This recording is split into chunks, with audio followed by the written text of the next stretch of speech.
بسم الله الرحمن الرحيم. انا عايز احسن من وظائف الموبايل بتاعتي، عايز اخليه هو بيشحن بسرعه جدا، ماليش دعوه بالشاحن بقى ومش الشاحن والكلام ده انا عايز كمان اخليه وهو بيستهلك البطاريه يستهلكها بالراحه، ما يخلصهاليش بسرعه. فين الكلام ده؟ وفي مميزات تانية في كود بيحقق لي الكلام ده موجود، وبيحقق حاجات تانية مهمه جدا، وبيخزن لي، بياخد ملفات من عندي يخزنها عنده بحيث ان يفضي لي مساحه ومسافه موجود. طب بيعمل ايه كمان؟ بيمسح شويه حاجات من عندي عشان يفضي لي مساحه موجود. ده بيعمل حاجات تانية كتير جدا. ما تيجي نشوف ايه الموضوع. الكود ده عباره عن ايه؟ نجمه شباك 9900 شباك. بتديني الصفحه اللي انتوا شايفينها دي، ببدا ابص عليها كويس جدا، بلاقي عندي فيها حاجات شبه بعض كتير قوي. ببدا ادور كده واشوف ايه الحاجات الكتير دي، هستفيد منها ايه. تعالوا نشوف الموضوع ده عامل ايه. اول هنا خيار هو مديهولنا اللي هو ران.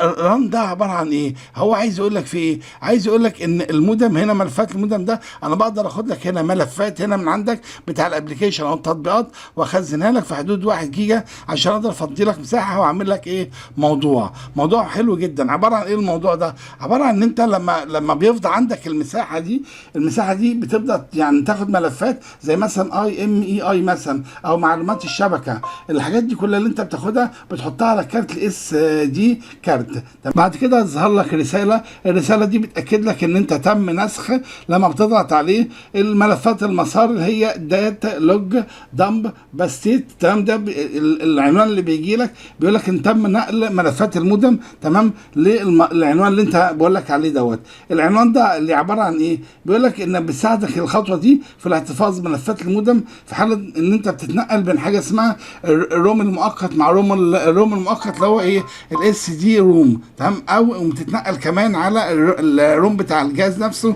عشان تقدر تعمل حاجه اسمها الروم اللي شرحناها قبل كده في فيديو قبل كده سابق. طيب الحاجه الثانيه اللي هي الديليت دامب ستيت دي عباره عن ايه الموضوع دوت؟ الخيار التاني ده عباره عن ايه؟ الديليت ده بيمسح لك ايه؟ احنا قلنا قبل كده في فيديوهات قبل كده انا عايز اعمل روت ده ان انا اعمل كنترول على الجهاز بطريقه معينه، اتحكم في الجهاز بطريقه معينه. حلو؟ طيب مش اي موبايل بيقدر بيقبل موضوع الروت ده. لو حد عمل عندك روت ما يقدرش يلغيه. الروت ده اللي هو حد يتحكم في الروم بتاع الجهاز اللي جاي من المصنع، مش انت بتمسك الموبايل الجديد نوفي ما عملتش فيه حاجه، بيكون عليه بيانات وداتا والكلام ده. المعلومات اللي عليه دي اللي هي بنسميها ايه؟ موجوده على حاجه اسمها ROM اللي هو الروم، الذاكره الدائمه. بالعربي كده الذاكره الدائمه، مش الذاكره العشوائيه زي الكارت اللي احنا بنشتريه ونحطه. لا. طب لو احنا عشان نعمل الروم ونغير السيطره اللي حد عملها على الجهاز عندي، باجي ادوس بقى هنا، وده اهم حاجه لازم تكون عارفينها. اي حد يسيطر على جهازك بتدخل هنا على ديليت ديت تمام، وبتبدا تلغي كل حاجه وعملها على الجهاز بتاعك. حلو؟ طب بيقول لك لما بتدوس على الجهاز ده بيبدا يعمل لك ايه؟ بيعمل لك مسح لسجلات الدخول الخاصه بنظام الاندرويد. ليه؟ عشان يسهل لك عمليه الروت. تمام؟ في بعض المشاكل ساعات بتحصل من بعض انظمه الاندرويد لكن مش كلها طبعا، وبيسهل لك عمليه تقدر تعمل روت براحتك والكلام ده كله، تقدر تشتغل والكلام دوت. الخيار الثالث ده عباره عن ايه؟ اللي هو رن، برضو نفس الكلام نفس العنوان، بس الموضوع هنا ان هو بيمسح نص المساحه او بيحتفظ بنص ملفات المودم. زي انت يعني اول خيار ده مثلا بياخد منك 1 جيجا كده يخزنها لك عشان يخفف لك الضغط. حلو؟ لكن هنا بياخد نص ايه اللي المفروض يخزنه. تعالوا نتنقل على حاجه ثانيه اسمها كوبي كارنل. الكوبي كارنل ده عباره عن ايه؟ ده بيساعدك الخيار ده من نسخ ملفات النظام او اللي هو ملفات النظام بتاعت الاندرويد، بينسخها لك على الاس دي كارت. ودي على فكره حاجه مهمه جدا جدا عشان لو حصل اي مشكله في الجهاز تقدر تراجع ملفات السيستم او النظام ده من غير ما تروح التوكيل ولا توجع دماغك والكلام دوت. تعالوا نتنقل على حاجه ثانيه برضو كمان مهمه. اما بقى الخيار اللي هو مكتوب فيه كوبي تو اس دي كارد واللي تحته اللي هو فيه اكسترنال كوبي تو اكسترنال، الاثنين دول بيفضوا نص مساحه الرام، ودي مهمه جدا جدا. ليه؟ واللي تحت ده بالذات بيكون ليه فايده اكتر. ليه؟ عشان انت تقدر تشتغل وما يهنكش منك الجهاز ويعمل لك مشاكل. يلا نتنقل لحاجه تمام. اما الخيار اللي هو اللو بيتري دمب ده بخليه مثلا اوف او اون حسب ما انا عايز ايه سرعه تشغيل الشحن بتاع البطاريه عندي.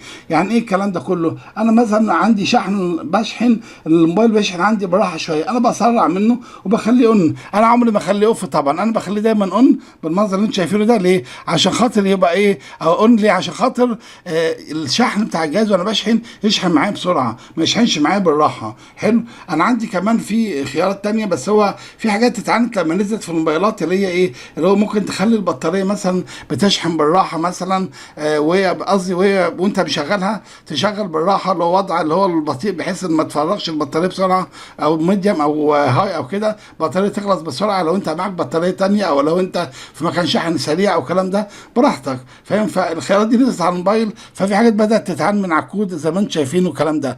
ودي اخر حاجه عايز اقولها. فلو في اي حد ليه سؤال في اي كود، في اكواد تانية هنا موجوده بس مش هتهم ناس قوي لان هي سيستماتيك قوي وحاجه خاصه بالسيستم نفسه، فمش اي حد هيقدر يفهمها. فلو اي حد ليه اي سؤال ممكن يبعت لي على التعليق وانا ان شاء الله هرد عليه. شكرا لكم وربنا يوفقكم.